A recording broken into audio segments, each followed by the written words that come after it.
पहला rule page number 3 पे, the first rule of success, सफलता का जो पहला रूल है, सिंपल रूल है, ओट योरसेल्फ ऑफ द आइलैंड, इस आइलैंड से आपको बाहर निकलना पड़ेगा। कौन से आइलैंड से? बहानेबाजी के आइलैंड से। आपको बहानेबाजी वाले आइलैंड मतलब एक टापू होता है, इस टापू से बाहर निकलना पड़ेगा। You have to come out from the place where people keep making excuses, जहां पर लोग बहानेबाजी करते हैं, उन लोगों से हट करके आपको आगे निकलना पड़ेगा। अब या तो उन लोगों को बदलना पड़ेगा या तो वो जगह आपको छोड़नी पड़ेगी।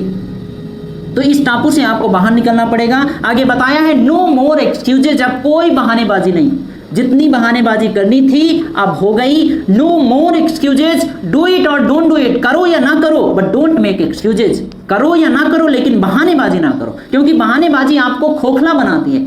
सॉलिड रीजन आप दे सकते हो बट डोंट मेक एक्सक्यूजेज। जब बहानेबाजी करते हैं तो हम अपने आप को ही खोखला बनाते हैं। हम दूसरे को तो आप उसको कन्विंस कर सकते हो, आप बता सकते हो कि हाँ ऐसा ऐसा हुआ जिसकी वजह से हम ऐसा नहीं कर पाए, लेकिन अगर आपके पास सॉलिड रीजन नहीं है तो डोंट मेक एक्सक्यूजेज, आप सीधा सीधा मना कर सकते हो, मेरे अंदर ये डिजायर नहीं थी, मैं नहीं कर पाया, मैं दूसरी जगह था, जो भी सॉलिड रीजन है आप अपना वो कारण बता सकते हैं, बट डोंट मेक एक्सक्यूजेज।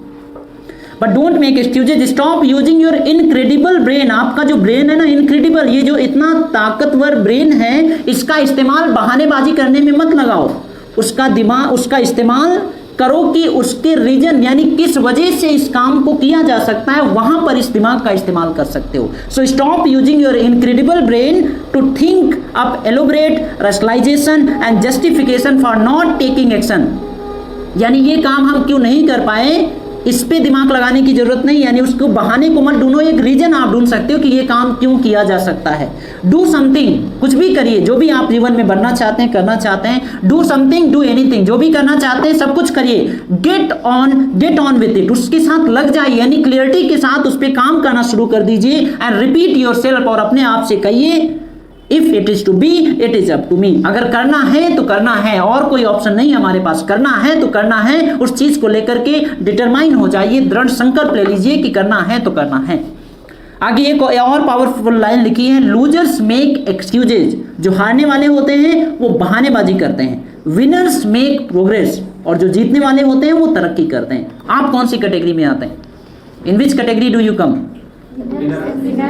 तो if you want to be winners stop making excuses from today, क्योंकि जीतने वाले कभी भी बहानेबाजी नहीं करते हैं, वो रीजन ढूंढते हैं उस काम को करने का, लेकिन हारने वालों के पास ढेर सारे बहाने होते हैं। तो अगर आप बहानेबाजी करते हैं तो ये एक सिग्नल हो सकता है कि आप जीवन में सफल नहीं होने वाले हैं, लेकिन बदल सकते हैं, वो बदल सकते हैं, आप अभी से एक्शन लेकर के आप उस चीज को बदला जा सकता है। Now how can you tell if your favourite excuse is valid, अब यहाँ पर काफी बेहतरीन बात बताई गई है कि अगर जो आप बहानेबाजी करते हैं, जो आप बहाना बनाते हैं, उसको कैसे पता करें कि ये वैलिड है या नहीं है, यानी वो बहाना सच है या नहीं है, इसको पहचाने कैसे, कि हो सकता है कि आपका बहाना सच भी हो सकता है और हो सकता है झूठा भी हो सकता है। अब इसको पहचानना सबसे ज्यादा जरूरी है, तो इसको कैसे पहचान सकते हैं?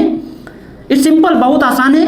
लुक अराउंड यू, अपने आसपास देखिए, is there anyone else who has my same excuses और सक्सेसफुल एनीवे, अपने आसपास देखिए, क्या कोई ऐसा इंसान है जिसके पास आपके जैसे ही समस्याएं हैं, प्रॉब्लम है, मुसीबत हैं और वो जीवन में सफल है? अगर आपके पास ऐसा कोई इंसान है जिसके पास आपकी जैसी, यानी आपके पास जो समस्या है, जो प्रॉब्लम है, और उस इंसान के पास भी वो समस्या और प्रॉब्लम है, लेकिन वो जीवन में सफल है, तो इसका मतलब आपका बहाना वैलिड नहीं है। आप भी कर सकते हो, अगर वो इंसान कर सकता है तो आप भी कर सकते हो, यानी उसी सिचुएशन में रह करके, उन्हीं परिस्थितियों में रह करके, उन्हीं प्रॉब्लम्स, उन्हीं मुसीबत में रह करके अगर वो इंसान कर सकता है तो आप भी कर सकते हैं। अगर वो ऐसा नहीं कर सकता है तो हो सकता है कि आपका बहाना, आपकी जो बहाना है वो सच हो सकता है, लेकिन अगर ऐसा लोग कर रहे हैं तो आप भी कर सकते हैं, ढेर सारे लोग हैं। आप इसीलिए हमें किताबें पढ़नी चाहिए, क्योंकि यहाँ से हमें पॉजिटिव रेफरेंस मिलता है। पॉजिटिव रेफरेंस मिलने का मतलब होता है कि आपका एटीट्यूड बदल जाता है, आपका ब्रेन वॉश पॉजिटिव चीजों से होता है, जिसकी वजह से आप उसके लिए एक सॉलिड एक्शन निकाल सकते हैं। अंडरस्टूड? तो इस तरीके से आप अपने बहाने को निकाल सकते हो कि आपका बहाना सच है या गलत है, आप अपने आसपास के लोगों को देख करके। आसपास नहीं है तो थोड़ा दूर जा सकते हो, अब तो सोशल मीडिया का ज़माना है, आप सोशल मीडिया से निकाल सकते हो कि आपके पास ऐसे ढेर सारे लोग होंगे जिनके पास आपकी जैसी समस्याएं थी, लेकिन जीवन में वो सफल हैं, तरक्की कर रहे हैं। तो उन्होंने क्या किया, उनके बारे में पढ़िए। इसीलिए हमें ऑटोबायोग्राफी पढ़नी चाहिए। ऑटोबायोग्राफी पढ़ने का मकसद यही होता है कि अगर ये इंसान इस खराब सिचुएशन से निकल करके जीवन में तरक्की कैसे कर रहा है, तो कुछ सिद्धांतों को अपनाया होगा। वो सिद्धांत क्या है, उसने अपनी ऑटोबायोग्राफी में लिखता है। वो अपनी जितनी सारी आप कोई भी आप एक सफल इंसान की ऑटोबायोग्राफी पढ़िए, आपको पता चलेगा। आप डॉक्टर APJ अब्दुल कलाम की आप ऑटोबायोग्राफी पढ़ सकते हैं। किसी भी जीवन में जो भी कोई सफल है, आप उसकी ऑटोबायोग्राफी पढ़ेंगे, आपको पता चलेगा कि जीवन में उसके पास कितना कष्ट था, कितनी समस्या थी। और आज के समय में तो तरक्की करना काफी आसान हो गया। उस समय तो मतलब 20-30 साल पहले तो इतनी टेक्नोलॉजी नहीं थी, तब मुश्किल था। लेकिन अब तो सब कुछ है, सीखने के लिए इंटरनेट है। उस समय इंटरनेट नहीं था, लेकिन फिर भी लोग इंटरनेट का गलत इस्तेमाल करते हैं। आप टीवी देख करके आप स्वामी विवेकानंद नहीं बन सकते, लेकिन अगर आप सही तरीके से अपने दिमाग का फोकस किताबों पे लगाओगे तो आप स्वामी विवेकानंद बन सकते हैं। लेकिन लोग इंटरनेट का गलत इस्तेमाल करते हैं। उसका इस्तेमाल हम मूवी देखने में करते हैं, सीरियल्स देखने में करते हैं, वेब सीरीज देखने में उसका इस्तेमाल करते हैं। तो ग्रोथ कैसे होगी? उसके लिए तो हमें अपने मकसद से रिलेटेड चीज़ों पर काम करना पड़ेगा। इंटरनेट अच्छा भी है और ख़राब है, लेकिन ज़्यादातर लोग इंटरनेट का गलत इस्तेमाल कर रहे हैं।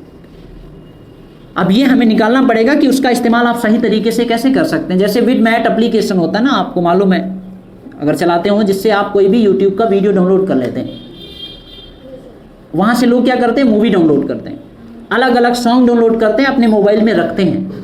हमारे मोबाइल में ना तो एक कोई गाना है, ना तो एक कोई मूवी है। हमारे मोबाइल में सारी की सारी ऑडियो बुक्स हैं। कोई भी ऑडियो बुक आपको चाहिए, या तो हमारे फ़ोन में है या तो हमारे लैपटॉप में। लैपटॉप से फ़ोन में निकालते हैं, उसको सुनते हैं, 2-3 बार सुनने के बाद फिर से लैपटॉप में डालते हैं, फिर दूसरी ऑडियो निकालते हैं। तो ये आप कम्यूटिंग टाइम का इस्तेमाल कर सकते हैं। आप आते जाते हैं, 10-15 मिनट लगता है, ईयरफोन होता है, फ़ोन होता है, आप उसका आने जाने के समय का इस्तेमाल कर सकते हैं। अगर रोज़ आप 15 मिनट आने जाने में लगाते हैं, लगभग आधे घंटे लग जाता है। और आधे घंटे अगर कोई भी ऑडियो बुक आप सुनते हैं तो एक हफ्ते में एक बुक खत्म हो जाएगी, एक महीने में 4 किताबें खत्म हो जाएंगी, एक साल में 50 किताबें खत्म कर सकते हैं, केवल और केवल कम्यूटिंग टाइम का इस्तेमाल करके, आने जाने के समय का इस्तेमाल करके। और 50 किताबें जैसे ही आप खत्म कर लेंगे ना, आप इंसान बन जाएंगे। ये सारी नेगेटिव एनर्जी आपके आसपास की साफ खत्म हो जाएगी। आपका माइंडसेट टोटली चेंज हो जाएगा, आपके दोस्त बदल जाएंगे, आपकी मानसिकता बदल जाएगी। आप जिनके साथ जैसे बात करते हैं, बात करने का तरीका बदल जाएगी, भाषा बदल जाएगी, संवाद बदल जाएगा, सोचने का तरीका बदल जाएगा। You will think about your future. फिर आप अपने भविष्य के बारे में सोचोगे, पास्ट के बारे में नहीं सोचोगे। जैसे ही आप केवल 1 साल में, और अगर 5 साल में पढ़ लिया, तब तो आपको मतलब कोई रोक ही नहीं सकता सफल होने में। किसी भी प्रोफेशन में सफल होने के लिए लगभग 5 साल लग जाता है। आप जीवन में जो भी करना चाहते हो, मिनिमम इट टेक्स 5 years, 5 साल लग जाता है। 5 साल देना ही पड़ता है। अगर 5 साल पूरी एनर्जी, पूरे संकल्प के साथ आप उसमें झोंक दोगे, nobody can stop you to be successful in that field। हर कोई बन सकता है, लेकिन हम 5 साल दे पाते। हर साल तो अपने गोल बदलते रहते हैं। क्रिकेटर भी बनना है, वॉलीबॉलर भी बनना है, वॉलीबॉल भी खेलना है, ये भी करना है, वो भी करना है। हर साल में नया गोल बदलते रहते हैं। कोई रिलेटिव आता है, अरे ये क्या कर रहा है, ये करना चाहिए, फिर उसमें अपना फोकस करते हैं। फिर कोई मिलता है, फिर ये बताता है, फिर वो काम करना शुरू कर देते हैं। यानी हम अपने गोल लगातार बदलते रहते हैं, जिसकी वजह से एक रीजन ये भी है कि हम सफल नहीं हो पाते, क्योंकि हम अपने प्रोफेशन को लगातार बदलते रहते हैं। आप सोचो, अगर सचिन तेंदुलकर 1 साल खेलते क्रिकेट, फिर चलो क्रिकेट में मजा नहीं आ रहा है, कोई दूसरा खेल खेलते हैं, उसमें कूद पड़ते, फिर तीसरे खेल में कूद पड़ते, तो he can not become a God of cricket. वो नहीं बन पाते। ऐसे ढेर सारे लोग हैं, वो अपने गोल पे फोकस करके लगातार पूरा जीवन उसी में लगा देते हैं। दे बी सक्सेसफुल, वो सफल हो जाते हैं। Understood? Are you getting all the things? I hope you must be getting interest. अच्छा लग रहा है? अभी आगे और अच्छा लगेगा। अच्छा लगेगा? चलिए आगे देखते हैं। It has been said, ऐसा कहा जाता है, that if people put as much as energy into achieving their goals as they spend making up excuses for failure, they would actually surprise themselves, but first you have to vote yourself off the island। ये कहा जाता है कि जितनी ताकत आप अपने बहानों को सही करने में लगाते हो, अगर केवल उतनी ही एनर्जी आप अपनी उस गोल पे लगा दो जो जीवन में करना चाहते हो, आप पूरी तरीके से आश्चर्यचकित पड़ जाओगे। क्योंकि बहाने बनाने में बहुत ज़्यादा ताकत लगती है, दिमाग उसमें भी लगता है, लेकिन हम उसमें दिमाग लगाने में थोड़ा आसानी रहती है। एंड नाउ लेट्स सी, ये हम्बल बिगनिंग है, यहाँ पे लिखा हुआ है पेज नंबर 3 पे ही है। हम्बल बिगनिंग मतलब एक छोटी शुरुआत करनी चाहिए। Why are some people more successful than others? कुछ लोग दूसरों की तुलना में ज्यादा सफल क्यों होते हैं? ये राइटर ने कहा है, this question change my life, इस क्वेश्चन ने मेरे जीवन को बदल दिया। अगर आप भी पूछो, इसके पहले हम क्वेश्चन नहीं पूछते हैं, आप अगर सवाल पूछोगे आंसर आपका दिमाग देगा, क्योंकि दिमाग के पास नॉलेज की कमी नहीं है। इतने साल से तो आप पढ़ते हुए आ रहे हैं, दिमाग के पास हर प्रश्न का जवाब है, लेकिन सबसे बड़ी प्रॉब्लम यही है कि हम सवाल ही नहीं पूछते, हम रैट रेस को फॉलो चलते रहते हैं। तो वी शुड आस्क क्वेश्चन, हमें सवाल पूछना चाहिए कि आप कोई भी सवाल पूछोगे आपको जवाब मिलेगा, जवाब आपका सबकॉन्शियस माइंड आपको देगा, लेकिन हम सवाल नहीं पूछते। तो राइटर ने कहा है कि ज़्यादातर लोग जीवन में सफल क्यों हो जाते हैं, कुछ लोगों की तुलना में ज़्यादा सफल क्यों होते हैं, इस सवाल ने मेरे जीवन को बदल दिया। ओवर द ईयर्स, राइटर कह रहा है, over the years I have read thousands of books, सालों साल मैंने बहुत सारी किताबें पढ़ी, पेज नंबर 4, एंड आर्टिकल्स, सफलता के ढेर सारे मैंने आर्टिकल्स पढ़ा, लेख पढ़ा, of success, subject of success, सफलता से रिलेटेड, एंड अचीवमेंट, और सफल कैसे हो सकते हैं, उपलब्धियों के बारे में, इससे मैंने ढेर सारी किताबें पढ़ी, ढेर सारे मैंने आर्टिकल्स पढ़ा। इट सीम्स, इससे ऐसा लगता है, that the reason for these accomplishment have been discussed and written about for more than 2000 years in every conceivable way. जितनी सारी मैंने किताबें पढ़ी हैं, उन सारी किताबों में जो सफलता के सिद्धांत बताए गए, जीवन में जितनी सारी चीजें, जो भी प्रॉब्लम है आपके जीवन में, हर समस्या का समाधान किसी ना किसी, ऐसा तो है नहीं कि जीवन में जो आपके पास समस्या है वो जीवन में इसके पहले किसी के पास नहीं थी, उसने उस समस्या का हल किताबों में लिख डाला है, किताबों में लिखा है उस समस्या, जो आपके पास समस्या, अगर फाइनेंशियल प्रॉब्लम है, फाइनेंशियल प्रॉब्लम का समाधान किताबों में लिखा है। अगर आपका स्वास्थ्य अच्छा नहीं है, स्वास्थ्य को कैसे बेहतर बना सकते हैं, इसका समाधान किताबों में लिखा है। जीवन में सफल कैसे हो सकते हैं, इनके सिद्धांत किताबों में लिखे हैं। जीवन में आप ज्यादा पैसा कैसे कमा सकते हैं, इनके सिद्धांत किताबों में लिखे हैं। यानी हर समस्या का समाधान किताबों में लिखा हुआ है, लेकिन people don't love to read books, वो किताबें नहीं पढ़ते, इसीलिए उनके प्रश्नों का यानी उनकी समस्याओं का समाधान नहीं मिल पाता। तो ये भी एक रीजन है ना सफल होने का। तो अगर आप किताबें पढ़ना शुरू कर देंगे तो जो जीवन में आपकी समस्या है, एक एक समस्या का समाधान आपकी किताबों में मिलना स्टार्ट हो जाएगा। यानी 2000 साल पहले हर समस्या का समाधान किताबों में लिख रखा है। जीवन में सफल एक इंसान जो सफल होता है वो अपनी ऑटोबायोग्राफी में लिखता है कि मैं जीवन में सफल कैसे हुआ हूँ। आप कोई भी किताब पढ़िए, आप डॉक्टर APJ अब्दुल कलाम की मैंने आपको बताया, आप उनकी किताब को पढ़ेंगे आपको पता चलेगा उन्होंने अपने करियर को कैसे स्टार्ट किया था, हाउ ही हैड स्टार्टेड। वो न्यूज़पेपर जब बेचते थे तो पूरा रास्ते में पूरा का पूरा न्यूज़पेपर पढ़ डालते थे, यानी पेपर भी बेचते थे, पैसा भी मिलता था और पूरा का पूरा न्यूज़पेपर पढ़ डालते थे। तो कितना ज्ञान मिलता था वहाँ से, कितना नॉलेज मिलता था। तो ऐसे हम भी ऐसा कुछ कर सकते हैं अगर हम करना चाहें। देन आगे और बताया, it is the key to great life and without it no lasting success is possible. It is the key to great life, जीवन की केवल यही एक चाबी है सफल होने की। विदाउट इट, वो सेल्फ डिसिप्लिन है। सेल्फ डिसिप्लिन के बारे में बात की जा रही कि सेल्फ डिसिप्लिन ही एक ऐसी चाबी है जो जीवन में आपको सफल बना सकती है। विदाउट इट, इसके बिना no lasting success is possible, कोई भी ऐसी सफलता आपको नहीं मिलेगी जो ज्यादा दिनों तक चले। तो हमें अपने आप को डिसिप्लिन में रह करके चीजों को करना होगा। And the development of self discipline change my life, अगर जैसे ही आप अपने आप को सेल्फ डिसिप्लिन में लाना शुरू कर दोगे, it will change your life, ये आपके जीवन को बदल देगा। And it will change yours as well, यानी सेल्फ डिसिप्लिन ने जिस तरीके से मेरे जीवन को बदला है उसी तरीके से ये आपके भी जीवन को बदल सकता है अगर आप सेल्फ डिसिप्लिन को इंप्लीमेंट करते हैं, सेल्फ डिसिप्लिन को बनाते हैं। ये एक दिन में नहीं होगा, लेकिन एक दिन जरूर हो सकता है अगर लगातार आप इस चीज पे काम करते रहें। अब यहाँ पे पेज नंबर 5 पे बताया है, why should who should read this book, इस किताब को किसको पढ़ना चाहिए।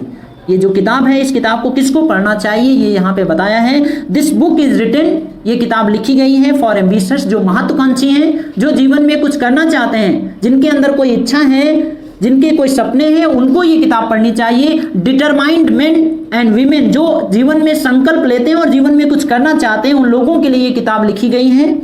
Who want to achieve everything, जो जीवन में सब कुछ अचीव करना चाहते हैं, that is possible for them, ये उन लोगों के लिए पॉसिबल हो सकता है अगर वो इस किताब को पढ़ते हैं। It is written for people, ये उन लोगों के लिए भी लिखी गई है हु आर हंगरी, जो भूखे हैं, जो जीवन में कुछ करना चाहते हैं, हु आर हंगरी, जो भूखे हैं, एंड टू डू मोर, जो जीवन में कुछ और ज्यादा करना चाहते हैं, टू हैव मोर, ज्यादा पाना चाहते हैं, and to be more than they ever have been, यानी जो भी आज हैं उससे और भी नेक्स्ट लेवल पे जाना चाहते हैं, उन लोगों के लिए इस किताब को लिखा गया है। तो it is just book for everybody, ये हर कोई इस किताब को पढ़ सकता है, सिद्धांतों को अमल करके जीवन में ग्रो कर सकता है।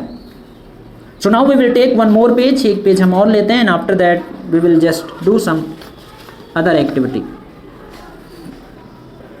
सेल्फ डिसिप्लिन क्या कहता है? पेज नंबर 7 पे लिखा है, self discipline is the ability to do what you should do. Self discipline जो है वो है क्या? वो सेल्फ डिसिप्लिन आपको सिखाता है the ability to do what you should do, यानी वो आपको बताता है कि आप वही करिए जो आपको करने की जरूरत है।